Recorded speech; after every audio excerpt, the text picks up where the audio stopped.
Hi, I'm Dr. Courtney, Jesus Professor, and in this episode of Sex 101, we're explaining how pornography makes men into sexual predators. Legally and culturally, we define sexual predators as those who attempt sexual acts without complete consent, including with those unable to give full consent, and including the use of manipulation, power, or position to gain the appearance of consent. My spiritual definition includes that, but is slightly broader in that I include those who are taking a lot more than they are giving and carelessly leaving their prey significantly disadvantaged after the encounter. It is well established that the porn industry itself depends on predatory practices in the production of pornographic content. So men who consume porn are contributing to those predatory practices.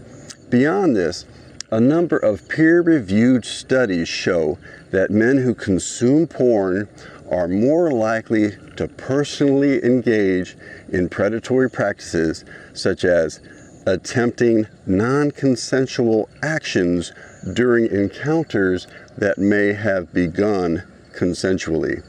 Men are often hoping to reenact things that they have seen in porn, but without first gaining full consent from their partner, who may be less than comfortable being subject to these aggressive sex acts.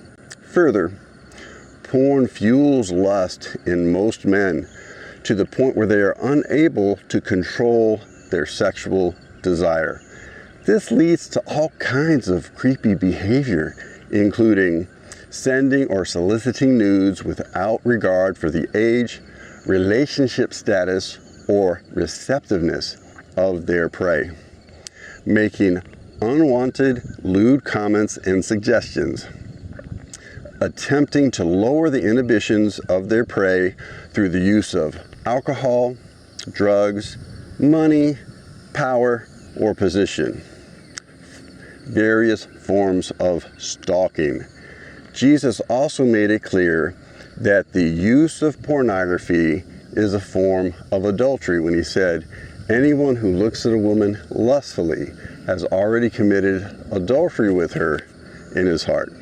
Unfortunately, Christian institutions are filled with men who have become sexual predators through the use of pornography.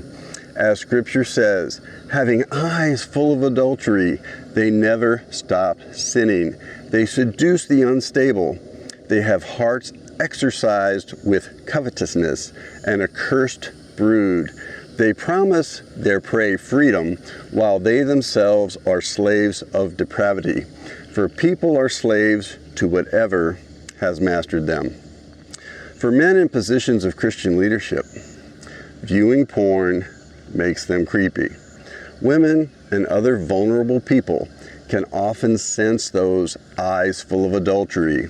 The widespread failures of Christian institutions to rebuke these men publicly and remove them from office, remove them from ministry, as Scripture instructs, has created a tacit permission for these predators to remain in ministry as long as the institutional perception of their negative impact would be greater by exposing and removing them than by leaving them in the appointed positions. So there's a bit of a greed motive in play oftentimes when the Christian institution leaves them in their position, because exposing and removing them would reduce giving. Yes, I am saying that many churches and Christian institutions are giving these predators, men in ministry with unrepentant porn habits or other ongoing sexual immorality, they're giving them refuge by refusing to expose and remove them as instructed in Scripture. When was the last time you saw or even heard of a church or a Christian institution exposing and removing a man from ministry for porn use?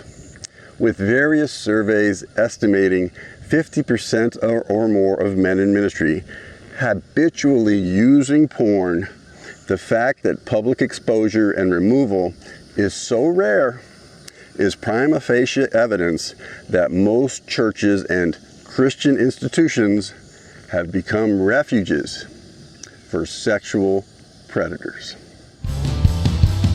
If you see what I see, that the grave is empty, then you know what I know. Anything is possible. If you see what I see, that the grave